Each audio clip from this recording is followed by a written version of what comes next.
Well, hello everyone and welcome to Momentum channel. My name is Mo, and in this video, we're going to be talking about three high quality stocks in NASDAQ that are dividend paying and are currently considered to be undervalued or reasonable value at this time. The first pick is no other than Broadcom with ticker symbol AVGO. It's an information technology semiconductor business which currently does have a dividend yield of 3.24%. It has a dividend safety score of 67, making it a safe dividend payer. Broadcom has a market capitalization of $206 billion, making it a mega cap size business.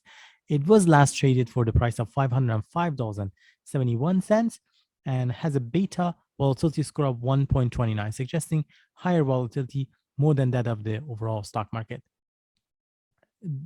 Broadcom has been increasing its dividend rapidly over the years, and it is worthwhile mentioning that they do have a payout ratio of 49%, which is edging higher for semiconductor firms. That being said, their forward payout ratio is slightly less at 42%. They have been paying their dividend uninterrupted and increasing it year after year for the past 11 years. Currently, they do pay an annual payout of $16.40 per share, and Broadcom does pay its dividend quarterly in the months of March, June, September, and December. As for the timeliness of this stock, for Broadcom's, their dividend yields is about in line with their 5-year average, and their forward price to earnings ratio is currently as sitting at 12.8, which is lower than their usual 5-year average of 14.2, suggesting the stock being reasonably valued at this time. It's of course worthwhile pointing out that the forward price to earnings ratio for Broadcom at 12.8 is less than information technology sector's PE of 16.1.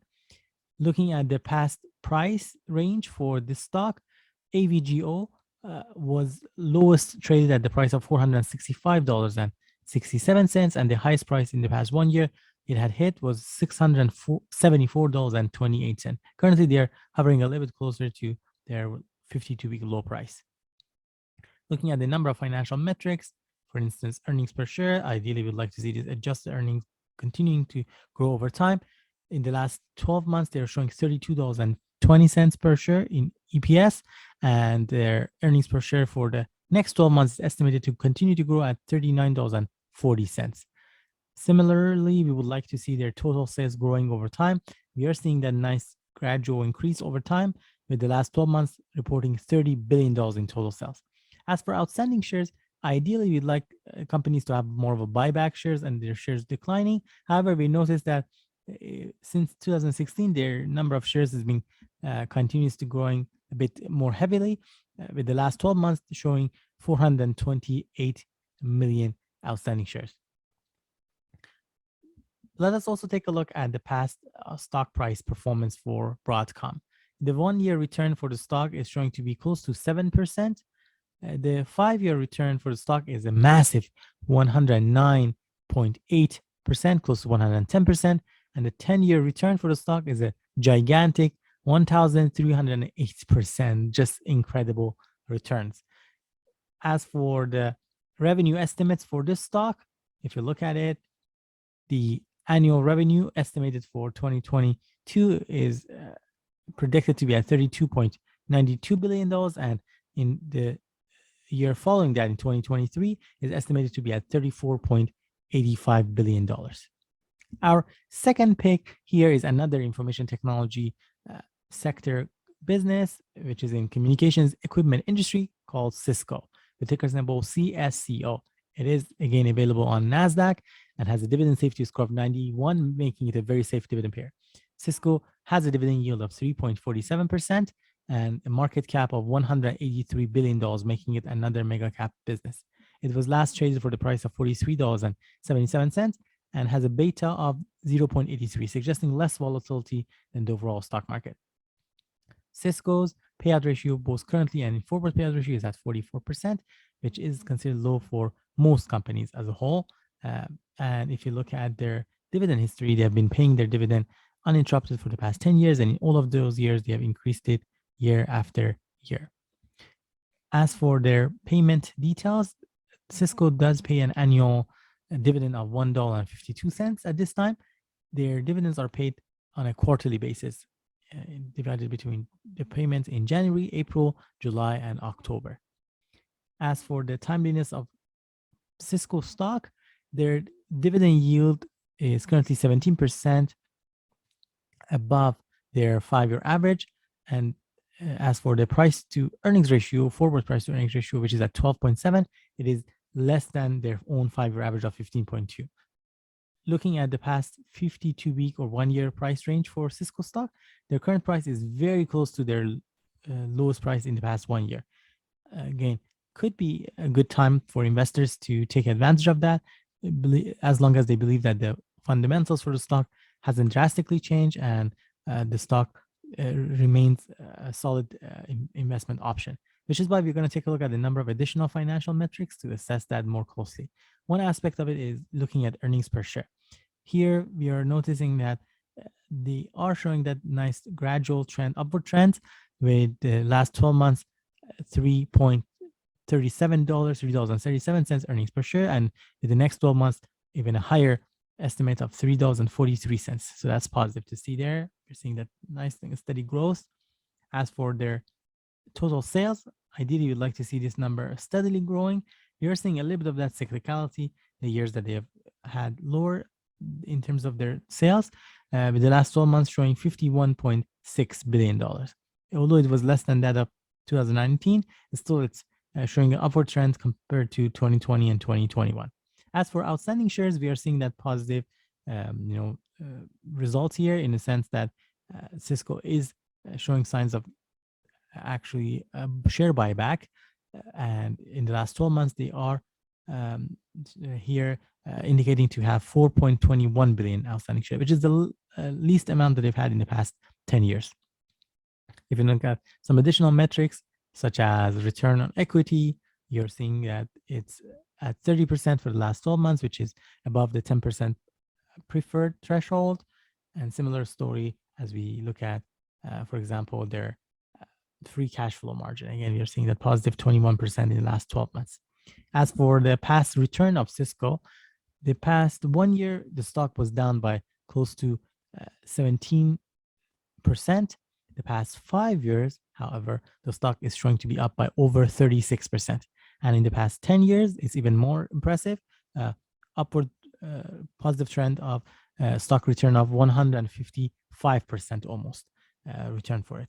As for the revenue estimates, if you look at it, for 2022, we are estimating to have $51.22 billion, and in 2023, they are estimated to have $53.1 billion in total revenue. These are based on analyst estimates.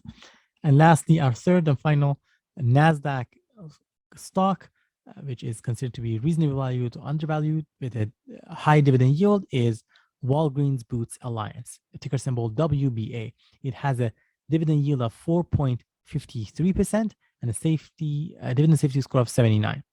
It has a market cap of $36 billion, making it a large cap business. Walgreens Boots Alliance was last traded at the price of $42.19. It has a low volatility score of only 0.72 for its beta. Looking at the dividend metrics, they currently have a payout ratio of 33%, which is considered low for most retailers, but their forward payout ratio is at 44%, which is edging slightly higher for consumer retailers. They have a long history of dividend payments, are getting almost to the threshold of Dividend King stock in a few years. They have been paying their dividend for the past 46 years, and in each one of those years, they have increased it year after year. As for their payout, Walgreens Boots Alliance has a dividend annual payout of $1.91. They do pay their dividend quarterly in the months of March, June, September, and December.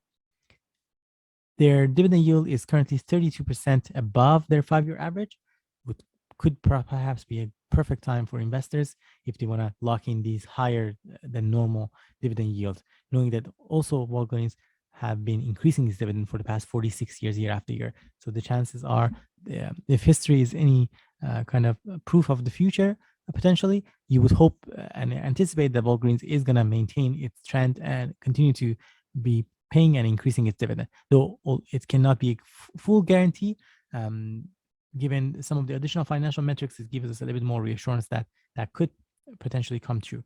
Looking at their forward payout price to earnings ratio of 9.7, which is somewhat closer to their average 5-year of 10.1, is reasonable for us in that sense. Although it's way lower than that of consumer staples, they are trading in line with their own 5-year average, just slightly lower than that. As for the price range, though, in the past 1 year, their last price of $42.19 is way closer to their 52-week low price. As for their earnings per share, this might be somewhat of a concern for some investors. And perhaps one of the reasons why you were noticing that the stock is trading closer to its 52-week low price, because you notice how after 2019, after the pandemic, they started the earnings per share to really take a hit. They recovered for the most part. And in the last 12 months, they were showing $5.82 earnings per share. But for the next 12 months, they're estimated to have only $4.36 in earnings per share. It is, however, not quite reflected in their total sales, because their total revenue is still estimated and actually showing to be at $136 billion in the past 12 months, which is the highest amount in the past 10 years. They are gradually buying back their shares since that of 2016, gradually downward trend, with the last 12 months showing 867 million outstanding shares. Lastly, if you want to look at their return on equity, they're hovering close to that threshold of 22%, with having their return on equity at 21.